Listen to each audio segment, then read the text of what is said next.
Hello everyone, welcome to a online solution में आप लोगों का मोस्ट वेलकम है।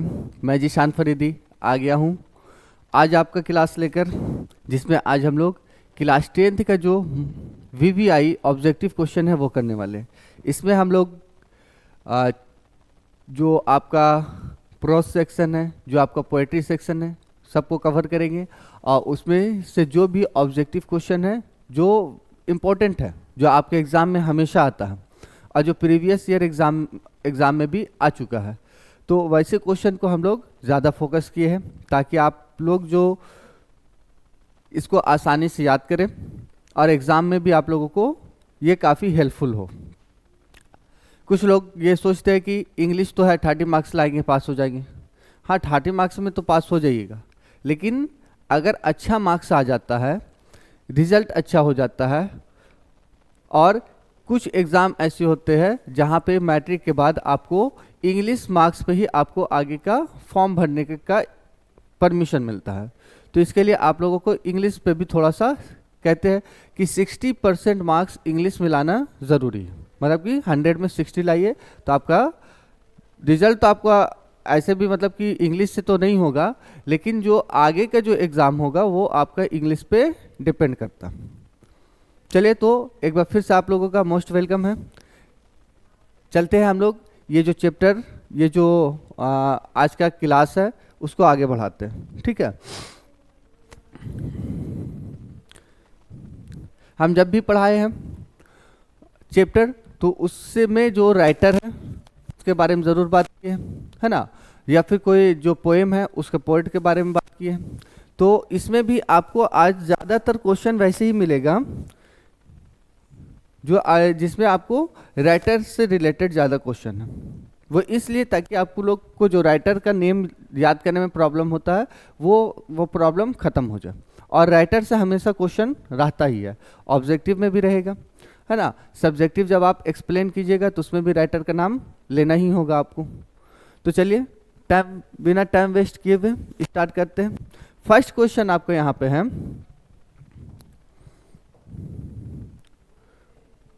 The pace for living. ये आपके इंग्लिश बुक का ये फर्स्ट चैप्टर है, द पेस फॉर लिविंग, है ना, याद होगा ही। तो कह रहा है the pace for living is written by. ये पेस फॉर लिविंग जो चैप्टर है उसको किसने लिखा, किनके द्वारा लिखा गया। ऑप्शन है RC. Hutchinson, Leo Tolstoy, D.H.. Lawrence, आंग सान सूकी। आप लोगों को पता है कि द पेस फॉर लिविंग किनके द्वारा लिखा गया है। Option A R C. Hutchinson, R C. Hutchinson. ठीक है, next question 2, the author in the pace for living was a और एन। बोले कि जो ऑथर है यानी कि जो लिखने वाला जो राइटर है, देखिए ऑथर हो गया, राइटर हो गया, पोएट हो गया, नरेटर हो गया, सब एक ही चीज़ होता है। ठीक है, तो यहाँ पे कह रहा है कि the author in the pace for living, जो पेस फॉर लिविंग में जो लेखक है, जो ऑथर है, वो क्या थे। Was an farmer, novelist, actor या पॉलिटिशियन। आप लोगों को याद होगा तो आप लोग बताएंगे आंसर। वो जो ऑथर थे जो अपनी बात को बता रहे थे द पेस फॉर लिविंग में, वो क्या थे। He was a farmer, option A. वो क्या थे, किसान थे। क्या थे, किसान थे। चलिए, बहुत बढ़िया, आगे चलते हैं क्वेश्चन नंबर 3 में। Me and ecology beat. ये क्वेश्चन आपको जब मैं पहले क्वेश्चन कराया था, इससे पहले वाले जो वीवीआई करवाए थे उसमें भी ये क्वेश्चन आया था कि me and ecology beat is an essay about, कि ये तो एक एसे है। ठीक है, ये यहाँ पर से आपको 2 क्वेश्चन बनेगा। पहला कि मी एंड इकोलॉजी बीट ये क्या है, स्टोरी है, शॉर्ट स्टोरी है, पोएम है, स्पीच है या एसे है। तो यहाँ पर से देखिए क्लियर हो गया कि क्या है, ये एसे है। क्या है, ये एसे है। तो कह रहा me and ecology beat is an essay about, किसके बारे में ये एसे लिखा गया। Saving money, saving the environment, saving animals, saving the world. तो हम लोग पढ़े थे कि ये जो चैप्टर था मी एंड इकोलॉजी बीट वो किसके लिए था, तो वो था saving the environment, option B सही है। ठीक है, question number 4, the author of Gillu. ये आप लोगों का फेवरेट चैप्टर था, है ना, गिल्लू, वो स्क्वायरल के बारे में। तो कह रहा है कि the author of Gillu is, ये जो गिल्लू जो स्टोरी है इसके ऑथर कौन है। इसके राइटर कौन है? ऑप्शन आपका महादेवी वर्मा, सत्यजीत राय, लियो टॉल्स्टॉय, आंग सान सू की। तो इसका सही आंसर क्या होगा? ऑप्शन ए महादेवी वर्मा, है ना। महादेवी वर्मा के साथ ही खेलता था, आप लोगों को तो याद ही है ये। चलिए question number 5, what is wrong with Indian films is an essay by. बोला कि ये जो चैप्टर है आपके बुक में, ये भी क्या है, जो what is wrong with Indian films है, वो भी क्या एक एसे है ना। और ये किनके द्वारा लिखा गया है? यहाँ पे यही क्वेश्चन है कि इज एन एसे बाई, ये तो एक एसे है, लेकिन ये लिखा किनके द्वारा गया है? सत्यजीत राय, आर.सी. हचिंसन, लियो टॉल्स्टॉय या आंग सान सू की। तो इसका सही आंसर क्या होगा? सत्यजीत राय, ऑप्शन ए। ठीक है, आगे क्वेश्चन नंबर 6 की तरफ। Acceptance speech was deliver by, ये जो एक स्पीच था ना, एक्सेप्टेंस स्पीच, तो कह रहा है कि वाज डिलीवर बाई, ये किनके द्वारा दिया गया? स्पीच को क्या करते हैं? डिलीवर करते हैं, है ना। गिव नहीं होता, स्पीच गिव नहीं होता, बल्कि क्या, स्पीच डिलीवर होता। तो स्पीच जो है, acceptance speech was delivered by, ये जो एक्सेप्टेंस स्पीच है वो किनके द्वारा दिया गया? आंग सान सू की, इंदिरा गांधी, हेलेन केलर, सरोजनी नायडू। तो इनमें से इतना में तो आपका किसी का भी बात नहीं हुआ आपके चैप्टर में, सिर्फ बात किसका हुआ है? आंग सान सू की का, ऑप्शन ए। ठीक है, आगे question number 7, once upon a time is written by, जो वंस अपॉन अ टाइम जो आपके बुक में स्टोरी है, a women was blind but wise, था ना ये लाइन, कि एक बूढ़ी औरत जो अंधी है लेकिन बहुत तेज है, ये था स्टोरी। तो इसमें कह रहा है कि इज रिटन बाई, कि ये स्टोरी किनके द्वारा लिखा गया है? Once upon a time, option है Leo Tolstoy, Toni Morrison, D H. Lawrence या टी.एस. इलियट। तो इसका सही आंसर क्या होगा? Option B, Toni Morrison, Toni Morrison. ज़्यादा टाइम नहीं ले रहे क्योंकि आप लोगों को इंग्लिश का याद करना है ना, और इसके बाद और भी सारे सब्जेक्ट को याद करना है, तो इसलिए इसको फास्ट में करवा दे रहे हैं, ठीक है, सिर्फ याद करने के लिए। बाकी जो एप्लीकेशन होगा और आपका लेटर राइटिंग होता है, ऐसे होता है, वो सारा चीज़ नेक्स्ट वीडियो में हम करवाएंगे, ठीक है। Question 8, the author of the unity of Indian culture is. बोले ऑथर मतलब क्या हो गया? लेखक, राइटर। तो कह रहा है कि the unity of Indian culture is, जो in the unity of Indian culture के जो ऑथर है, जो राइटर है, वो कौन है? लियो टॉल्स्टॉय, हुसैन अहमद मदानी, हुमायूं कबीर या महात्मा गांधी। ये आपके बुक में एक है ना चैप्टर, ये भी क्या है? ये भी एक एसे है, और ये पूछ रहे कि किनके द्वारा लिखा गया है। तो इसका सही आंसर क्या हो जाएगा? ऑप्शन सी, हुमायूं कबीर के द्वारा, ऑप्शन सी, हुमायूं कबीर। ठीक, आगे चलते हैं। हम पहले ही बता दिए कि आज का जो चैप्टर है आपका, उसमें ज़्यादातर हम लोग राइटर के बारे में बताएंगे, है ना, और उसको आप लोग याद कीजिएगा। जब राइटर, क्योंकि राइटर से क्वेश्चन हमेशा आता है, तो उसको जब याद रहेगा, वीडियो देख करके आप याद कर सकते हैं, है ना, कुछ ट्रिक से याद कर सकते हैं। देखिए question number 9, little girls wiser than man, ये भी आपके बुक में एक चैप्टर है। Little girls wiser than man is a story by, ये क्या है? एक स्टोरी है। तो स्टोरी किनके द्वारा लिखा गया? ये जो स्टोरी का नाम है little girls wiser than man, ये किनके द्वारा लिखा गया? RC. Hutchinson, D.H.. Lawrence, Leo Tolstoy या चेकअप। क्वेश्चन 9 का तो आप लोग पढ़े होंगे कि इसके राइटर कौन थे? Option C, Leo Tolstoy. कौन थे? लियो टॉल्स्टॉय, है ना, option C. Question number 10, the poem God made the country is written by, जो पोएम है, अब देखिए यहाँ तक हम लोग किसके बारे में पढ़े? 9 तक आपका क्या है? आपका स्टोरी तक है, ठीक है। उसके बाद 10 से हम लोग क्या है? पोएम से, कि the God made the country is written by, जो गॉड मेड द कंट्री जो आपका पोएम है, वो किनके द्वारा लिखा गया? ऑप्शन है John Keats, William Cowper, Alexander Pope या टी.एस. इलियट। तो इसका सही आंसर क्या होगा? तो इसका सही आंसर होगा option B, William Cowper, William Cowper. ठीक। ठीक है। आगे question number 11, the poet of ode on solitude is, ये भी आपका एक पोएम है आपके बुक में, है ना, कि the odd on solitude is, तो इसके जो पोएट है, जो कवि है, वो कौन है? William Cowper, Alexander Pope, D H Lawrence या जॉन कीट्स। देखिए यहाँ पे जितना भी राइटर है ना, इसी के राइटर का आपको पढ़ने को मिलेगा आपको क्लास 12th में। क्लास 12th में भी आपको इन्हीं राइटरों के बारे में पढ़ने के लिए मिलेगा और इनका जो अलग अलग स्टोरी, अलग अलग पोएम है वो मिलेगा। ऑड ऑन सॉलिट्यूड ये किनके द्वारा लिखा गया है? Option B, Alexander Pope. Alexander Pope, ठीक है। Question number 12, the poem polythene bag, आपके बुक में है ना ये पोएम पॉलीथीन बैग। तो polythene bag is written by, polythene bag किनके द्वारा लिखा गया? Durga Prasad Panda, Vidyapati, William Cowper, Puran Singh. तो विलियम कॉपर का तो ये है नहीं, ये तो हम लोग पढ़ चुके हैं, है ना। तो इसका सही आंसर क्या होगा? Option A, Durga Prasad Panda. दुर्गा प्रसाद पांडा, ठीक है। आगे question number 13, thinner than a crescent is a poem written by, बोला कि जो थिनर देन अ क्रेसेंट है, जो पोएम है, वो किनके द्वारा लिखा गया? तो देखिए ऑप्शन है विद्यापति, विलियम कॉपर, पूरन सिंह, दुर्गा प्रसाद पांडा। देखिए विलियम कॉपर का तो हम लोग पढ़ लिए हैं, दुर्गा प्रसाद पांडा का पढ़ लिए हैं, यहाँ पे बच गया आपका विद्यापति और पूरन सिंह। तो यहाँ पे सही आंसर क्या होगा? ऑप्शन ए, विद्यापति। ये जो पोएम है थिनर देन अ क्रेसेंट किनके द्वारा लिखा गया है? तो विद्यापति के द्वारा। Question number 13, the poem empty heart is written by, empty heart जो है वो किनके द्वारा लिखा गया? एम्प्टी हार्ट, ऑप्शन है पूरन सिंह, पेरेसैमिथुरन, डीएच लॉरेंस या मार्था।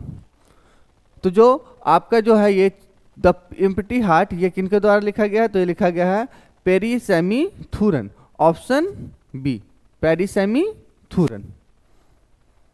आगे चलते हैं 15 में, द पोएट ऑफ कोयल, कोयल, कोयल के पोएट कौन है? कोयल के कवि कौन है? ऑप्शन आपका Puran Singh, Vidyapati, William Cowper, T S Eliot. तो इसका सही आंसर क्या होगा? Option A, Puran Singh. कौन है इसके राइटर, इसके पोएट कौन है कोयल के? तो पूरन सिंह है। 16 में, the poem the sleeping potter is, sleeping Potter ये भी आपके बुक में एक पोएम है, एक कविता है, जो किनके द्वारा लिखा गया? Written by Puran Singh, L S. Venkatesan, D H Lawrence या विद्यापति। तो देखिए विद्यापति का तो हम लोग पढ़ चुके हैं, विद्यापति का दूसरा था, पूरन सिंह का दूसरा था, डीएच लॉरेंस का दूसरा था। तो इसका सही आंसर क्या होगा? Option B. लेकिन इनका जो नाम है स्लीपिंग पॉटर का, वो आपको हो जाएगा लक्ष्मी प्रसाद देवकोटा। यहाँ पे क्या हो जाएगा? ये ऑप्शन थोड़ा सा गलत है, यहाँ पे हो जाएगा लक्ष्मी प्रसाद देवकोटा। सही आंसर आपका ये है, ठीक है, लक्ष्मी प्रसाद देवकोटा, द स्लीपिंग पॉटर का, ठीक है, लक्ष्मी प्रसाद देवकोटा। यहाँ पे ये नहीं होगा। आगे question number 17, the poem Martha is about अ, जो पोएम मार्था है वो किसके बारे में है? ग्रैंड मदर के बारे में, ग्रेट ग्रैंड मदर के बारे में, स्टोरी टेलर के बारे में या सर्वेंट के बारे में? आप लोग मार्था पोएम पढ़े होंगे तो उसमें होगा कि किसके बारे में बात करता है? तो स्टोरी टेलर के बारे में, option C, storyteller. Martha is about a storyteller. 18 में, in the page for living the author sees a plate about a और an old farmer, old man, old women, old boy. बोला कि जो the page for living है उसमें जो author है यानी लेखक है वो एक प्ले देखता, वो एक क्या कहता है? प्ले देखता, मतलब कि एक कुछ ड्रामा चल रहा है वो देखता है, जो किसके बारे में है? ओल्ड फार्मर के बारे में, ओल्ड मैन के बारे में, ओल्ड वीमेन के बारे में या ओल्ड बॉय के बारे में? तो इसका सही आंसर क्या होगा? ऑप्शन ए, ओल्ड फार्मर। ओल्ड फार्मर के बारे में वो देखता है एक प्ले। कहाँ देखता है? डबलिन में, है ना, पढ़े है। Question number 19, the author in me and ecology bit talks about the importance of. बोला कि जो चैप्टर है जो मी एंड इकोलॉजी बिट, उसमें जो ऑथर है, जो लेखक है, वो बातें करता है। किसके बारे में बातें करता है? किसके इंपॉर्टेंस के बारे में बात करता है? रिसाइकलिंग का, सेविंग मनी का, ड्राइविंग फास्ट का, या टॉकिंग टू पीपल? वो किसके बारे में बात करता है? सेविंग मनी का तो उसमें कोई बात ही नहीं हुआ। ड्राइविंग फास्ट तो ऐसे भी खतरनाक है। टॉकिंग टू पीपल, लोगों से सिर्फ बात थोड़ी करता है। यहाँ पूछे इंपॉर्टेंस ऑफ, तो इंपॉर्टेंस ऑफ किसका? रिसाइकलिंग का, ऑप्शन ए। ये बताता था ना कि ये जो आप पत्ते को फेंक देते हैं, इसको जला देते हैं, तो इसको जलाना नहीं है, बल्कि इसको क्या करना है? रखना है। और कुछ दिनों के बाद इस पर धूल डस्ट पड़ेगा, मिट्टी पड़ेगा, तो क्या बन जाएगा? कंपोस्ट बन जाएगा। तो ये क्या हो गया? रिसाइकलिंग का बात हुआ। ठीक है, आगे question number 20, Gillu is a story about a. ये जो क्वेश्चन है, इससे जरूर क्वेश्चन आएगा गुल्लू से।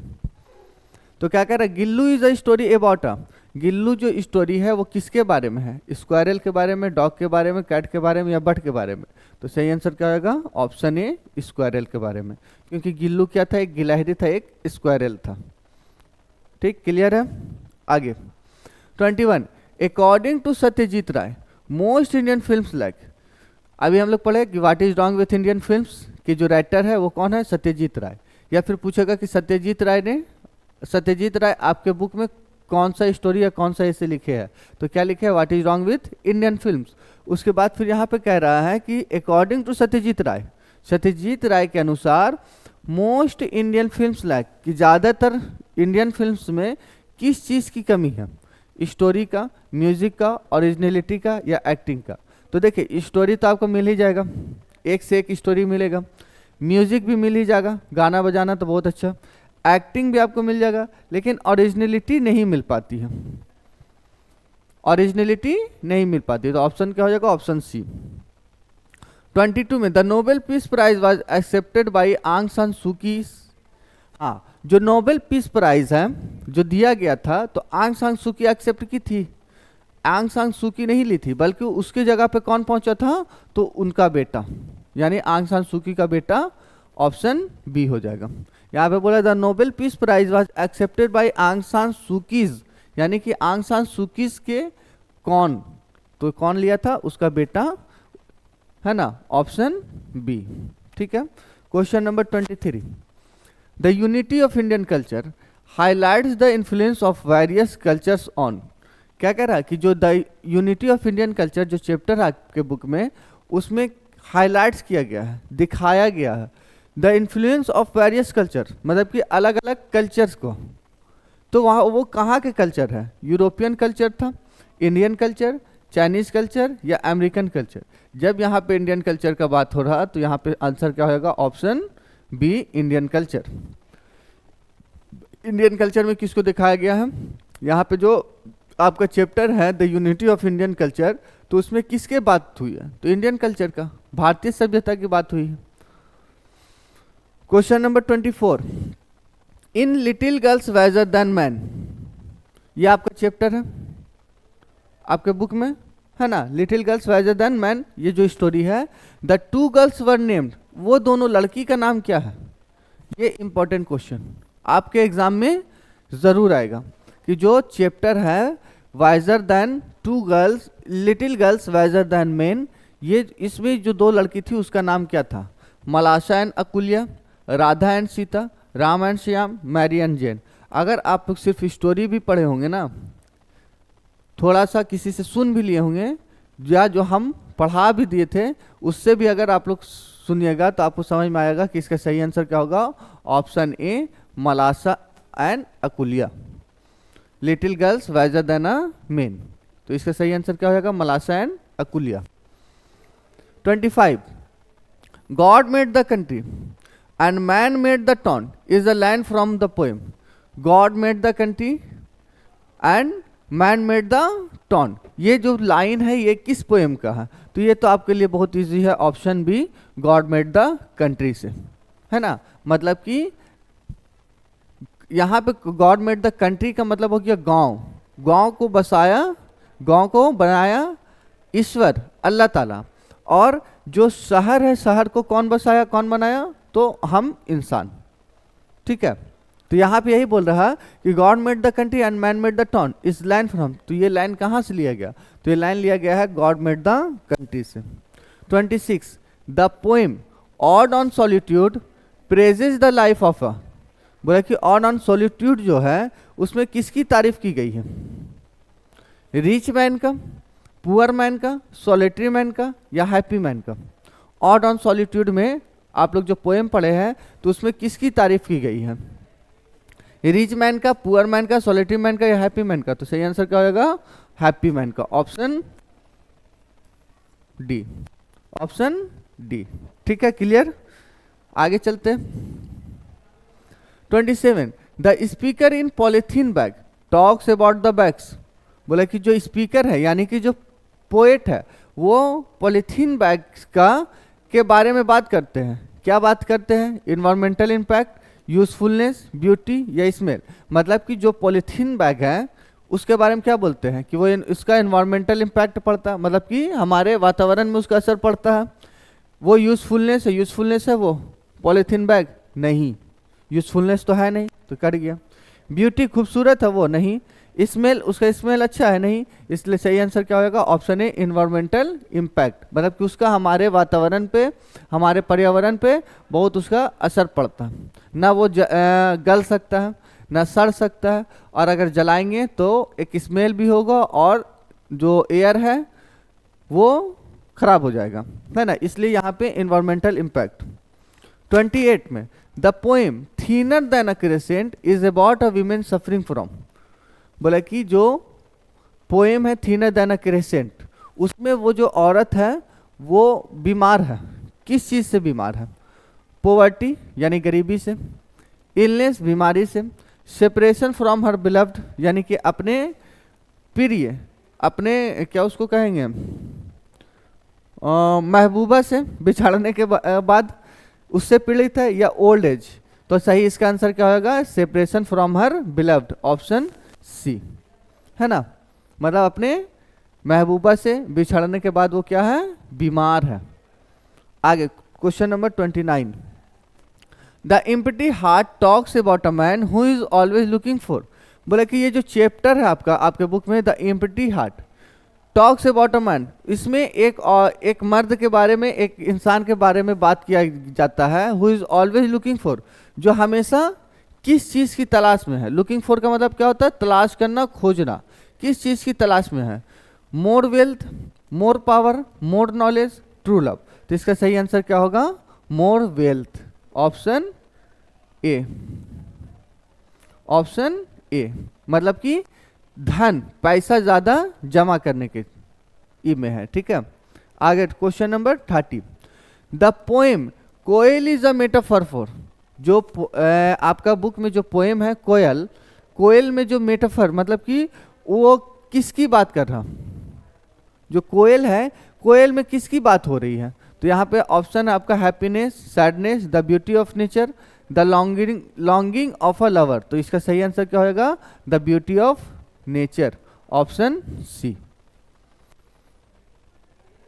31 में the poem the sleeping potter describes the hardship of a, बोला कि जो आपके बुक में जो पोएम है द स्लीपिंग पॉटर, वो डिस्क्राइब करता हार्डशिप, मतलब कि इंसान का मेहनत के बारे में। तो किसके मेहनत, वर्कर का, पॉटर का, फार्मर का, टीचर का। पॉटर मतलब क्या होता है, कुम्हार, तो ये उसी पॉटर के बात कर रहा। तो ऑप्शन क्या हो जाएगा, ऑप्शन बी, स्लीपिंग पॉटर में किसका बात हो रहा, तो उस पॉटर का, उस कुम्हार का, ऑप्शन बी। ठीक है, आगे चलते हैं क्वेश्चन नंबर 32 में the author in me and ecology bit tries to convince people to save the environment by, देखो क्या कह रहा, जो ऑथर है मी एंड इकोलॉजी बिट के में जो ऑथर है, जो राइटर है, वो लोगों को कन्विंस कर रहे हैं, लोगों को कन्विंस कर रहे हैं to save the environment by, मतलब कि अपने इन्वायरमेंट को बचाने के लिए। किस चीज़ से बचाने के लिए, कैसे बचाने के लिए, writing a book, giving speeches, talking to them, showing them movies. यानी कि जो ऑथर है वो लोगों से बातें कर रहे हैं, लोगों को कन्विंस कर रहे हैं। कैसे कन्विंस कर रहे हैं? बुक लिख करके? नहीं, बुक लिख करके तो नहीं कर रहा। गिविंग स्पीच, स्पीच दे करके तो नहीं। शोइंग देम मूवी, मूवी दिखा के नहीं। कैसे कर रहा है? तो टॉकिंग टू देम, लोगों से बातें कर करके बता रहे कि इकोलॉजी मतलब इन्वायरमेंट को कैसे सेव करना है, कैसे बचाना है। ठीक है, तो कैसे करा? वो लोगों से बातें करके। 33 में, in Gillu the squirrel was injured by, जो गिल्लू चैप्टर है उसमें वो गिल्लू जो स्क्वायरल है वो इंजर्ड हो जाता है, उसको चोट लग जाता है ना, वो घायल हो जाता है। किसके द्वारा? अ कैट, एक बिल्ली के द्वारा, ए डॉग, एक कुत्ते के द्वारा, एक रो, एक कौवे के द्वारा, या ए मैन, एक इंसान के द्वारा। तो आप लोग पढ़े हैं कि जो गिल्लू है, गिल्लू को इंजर्ड कर देता कौन? एक कौवा। Option C, option C a crow. ठीक है। 34 में, in what is wrong with Indian films, Satyajit Ray says that Indian films lack. ये अभी फिर वही, ये क्वेश्चन को थोड़ा सा घुमा दिया, घुमा क्या दिया, उसी को सिर्फ रिपीट कर दिया कि what is wrong with Indian films में जो सत्यजीत राय है उसने किस चीज की कमी के बारे में बताया। तो अभी हम लोग पढ़े कि ओरिजिनलिटी एंड डेप्थ का, ऑप्शन सी है ना। 34 में, acceptance speech was delivered in which city. ये क्वेश्चन बहुत ही इंपॉर्टेंट क्वेश्चन है और अक्सर पूछेगा कि जो एक्सेप्टेंस स्पीच है वो डिलीवर किया गया था, स्पीच वो दिया गया था कौन से शहर में? लंदन में, ओस्लो में, न्यू दिल्ली या टोक्यो।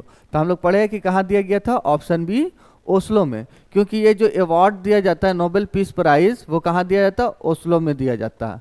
कब दिया जाता है?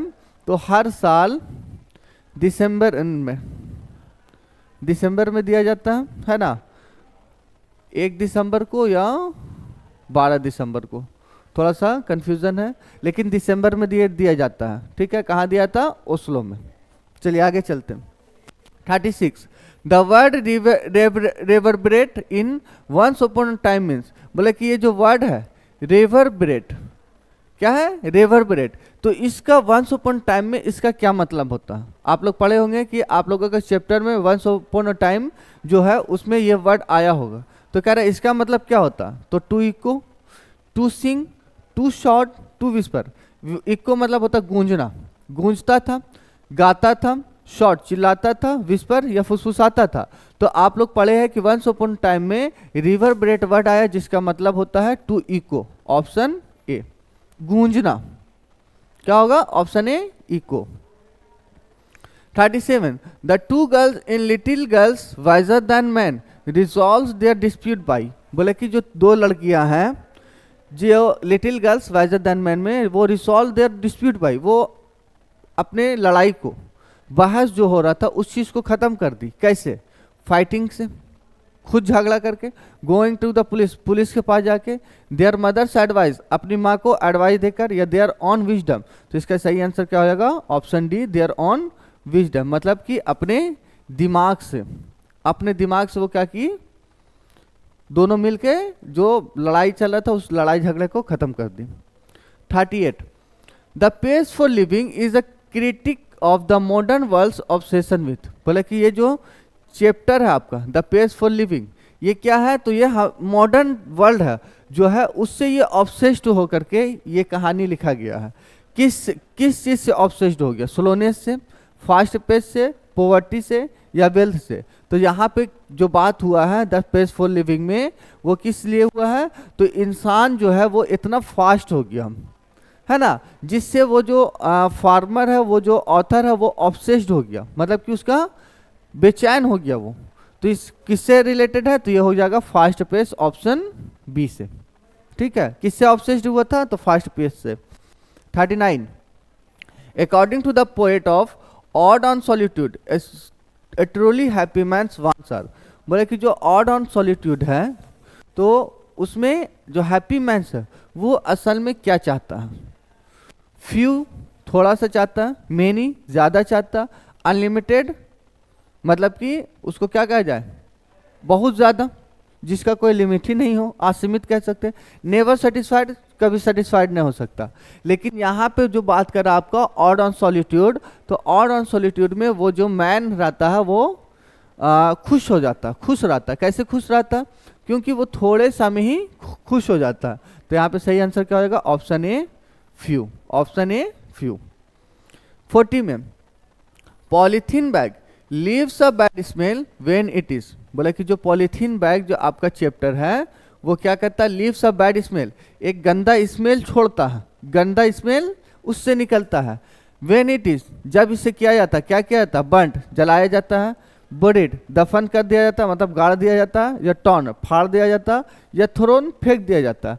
तो इसमें जो प्लास्टिक जो है पॉलीथीन बैग है उसमें महक कब होगा? तो जब उसको जलाया जाएगा। Option A.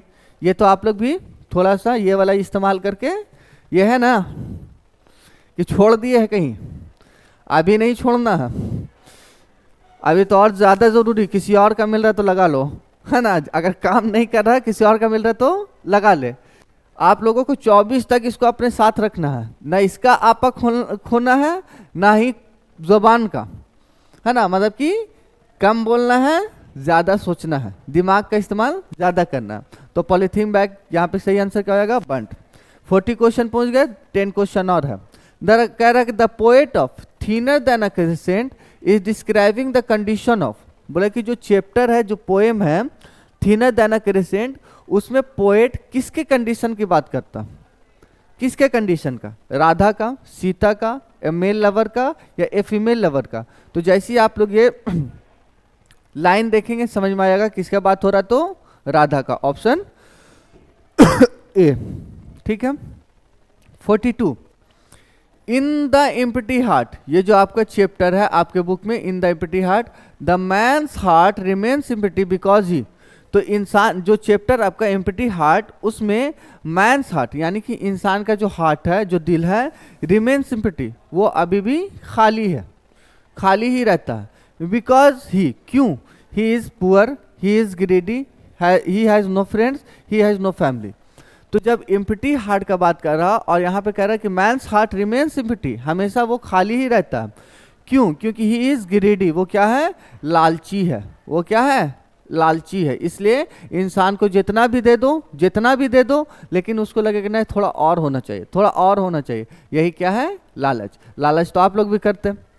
450 नंबर आ जाएगा, फिर नहीं हम तो अच्छा लिखे थे, 10 नंबर और आना चाहिए था, 460 आना चाहिए था। अगर जिसका 460 आ गया, नहीं हम तो और अच्छा लिखे थे, हमको तो टॉप करना चाहिए था, मतलब सेटिस्फैक्शन नहीं है, है ना। उसके अंदर क्या है? ग्रीडी है, लालच है। आगे question number 43 the sound of the koel in the poem Koel remind the speaker of, ये जो आपका बुक है, ये जो चैप्टर है कोयल, उसमें जो the sound of the koel, जो कोयल का आवाज है, कोयल में remind the speaker of, speaker को रिमाइंड्स कराता, किस चीज को रिमाइंड्स कराता? His happiness, his lost love, the summer, या हिज फ्रेंड्स। तो इसका सही आंसर क्या होगा? Option B, his lost love, option B. मतलब अपने खोए हुए प्यार को वो क्या करता है? रिमाइंड करता है। Question 44 the potter in the poem the sleeping potter is described as, बोला कि जो आपका चैप्टर है, जो आपका पोएम है द स्लीपिंग पॉटर, उसमें पॉटर को यानी कि जो कुम्हार है ना, नहीं पॉटर का मतलब कुली होता है, मिस्टेक हो गया। पॉटर का मतलब क्या होता है? कुली होता है। तो यहाँ पे क्या कह रहा है कि स्लीपिंग पॉटर यानी कि जो कुली है, जो स्लीपिंग पॉटर, उसको कैसे डिस्क्राइब किया गया है? लेजी, स्ट्रॉन्ग, वीक या हैप्पी? तो यहाँ पे क्या किया गया है? उसको वीक बताया गया है, ऑप्शन सी, ऑप्शन सी। ठीक है। Question 45 the unity of Indian culture discuss the role of religion in Indian history, बोला कि जो यूनिटी ऑफ इंडियन कल्चर है, जो आपके बुक में, उसमें डिस्कस किया गया है। क्या डिस्कस किया गया है? The role of religion in Indian history, जो इंडियन हिस्ट्री है उसमें जो धर्म है उसकी बात को बताया गया है। तो विच रिलीजन इज मेंशन्ड, कौन से रिलीजन को मेंशन किया गया उसमें? क्रिश्चियनिटी, इस्लाम, बुद्धिज्म, या बोथ बी एंड सी? तो सही आंसर क्या होगा? Option D, both B and C, यानी कि इस्लाम को और बुद्धिज्म को, दोनों को डिस्क्राइब किया गया, दोनों के बारे में बातें हुई है। Question 46 what does the author in the pace for living dislike the most, बोला कि जो पेस फॉर लिविंग है उसमें ऑथर डिसलाइक करता, नापसंद करता किस चीज़ को? People who walk fast, people who talk fast, people who think fast या पीपल हु ड्राइव फास्ट। तो यहाँ पे सही आंसर क्या होगा? Option D, people who drive fast, है ना। 47 में the essay what is wrong with Indian films was written in, बोले कि जो एसे है what is wrong with Indian films was written in, ये लिखा गया, कब लिखा गया? 1955, 1965, 1975 या 1985? ये आपको आंसर बताना है कमेंट में। एक क्वेश्चन आप लोग के लिए, देखते हैं कि कितना पढ़े हैं और कितना आप लोग अपने बुक को जान रहे हैं। तो इसका आंसर आप लोग कमेंट में देंगे। एक क्वेश्चन आप लोगों के लिए, कर the speaker in God made the country is praising, बोला कि जो स्पीकर है, मतलब कि जो ऑथर है, जो राइटर है, वो गॉड मेड द कंट्री, उसमें तारीफ करता। किसकी तारीफ करता? सिटी लाइफ का, रूरल लाइफ का, मॉडर्न लाइफ का या पीसफुल लाइफ का?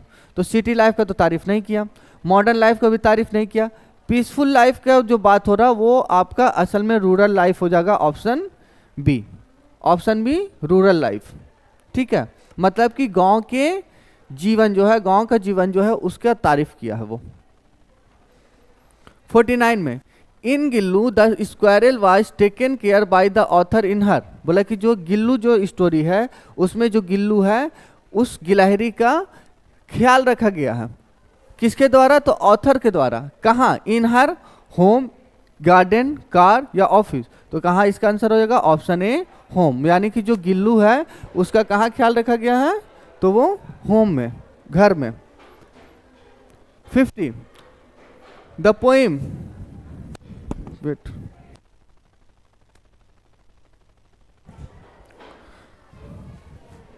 क्वेश्चन लास्ट,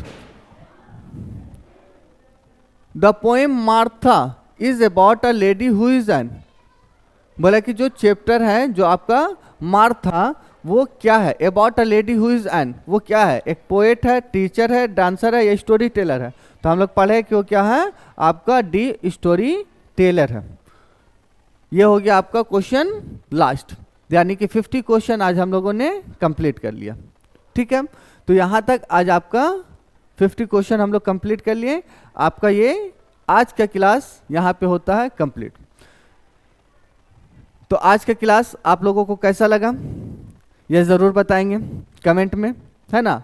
और जो भी वीडियोस, जो भी चीज़ें आप तक पहुँच रहे हैं, लाइक करें, शेयर करें अपने दोस्तों के साथ, भाइयों बहन के साथ, ठीक है, सबको शेयर करें। और ये वीडियो कैसा लगा कमेंट ज़रूर करें, ताकि मैं आगे भी आप लोगों के लिए और जो भी बचा वो चीज़ है जो VVI है उसको मैं आप लोगों तक पहुंचा सकूं। ठीक है, तो आज का क्लास यहीं पे, फिर हम लोग मिलते हैं एक छोटे से ब्रेक के बाद। तब तक हंसते रहिए, मुस्कुराते रहिए, अपने पढ़ाई पे ध्यान दें। Thank you, bye.